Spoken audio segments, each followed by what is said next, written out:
Today's story comes from Matthew chapter 2, verses 1 through 12. This is the story of the Magi, or wise men, who come to visit baby Jesus. So the wise men are in the east, and they see this star, and they know when they see the star that this is the star that is welcoming the King of the Jews. And they are so excited, and they get all their camels or donkeys or whatever, and they travel to Jerusalem because they want to find this baby and worship him. And they bring him all kinds of expensive gifts. And because they're not exactly sure where to go to find the baby, they stop by King Herod's palace and they say, "Hey, Herod, we're so excited. We came to congratulate you.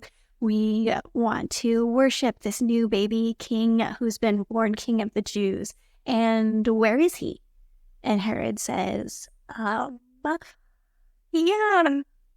the baby born King of the Jews. Yeah, this is so exciting." And so he calls all of his scribes and teachers of the law, and he asks them, "Where is this king supposed to be born?" These scribes and the teachers of the law come and they tell Herod that the baby was supposed to be born in Bethlehem, and they quote some of the scripture passages that say exactly where this baby was supposed to be born. And so King Herod goes and he tells the Magi that Bethlehem is the place to find the new baby. And he asks them secretly if they could tell him when was the star first in the sky, so that he can decide when exactly this baby was born.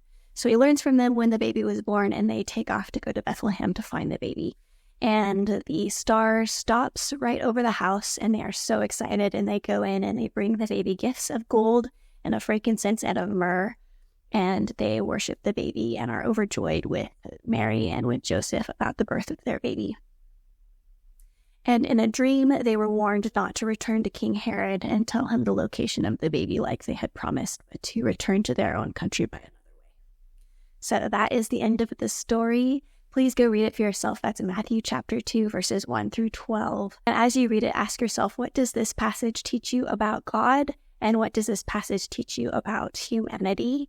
And also ask yourself, if you really believed this passage was true, how would your life change because of it? Ask yourself those questions as you read, and write in the comments below the answers to those questions. I would love to hear what God is teaching you through this passage in the Bible. Also think about if there's anybody in your life who could benefit from hearing this story, and share it with them and see what they have to say about it. And if you're ever interested in reading the Bible with somebody and having a Bible study, I highly recommend the Discovery Bible Study Method. I will leave a link in the description below, and I will also leave a couple links in the description to Bibles. So if you need a Bible, you can find one easily. So thanks for watching, and I will see you next time.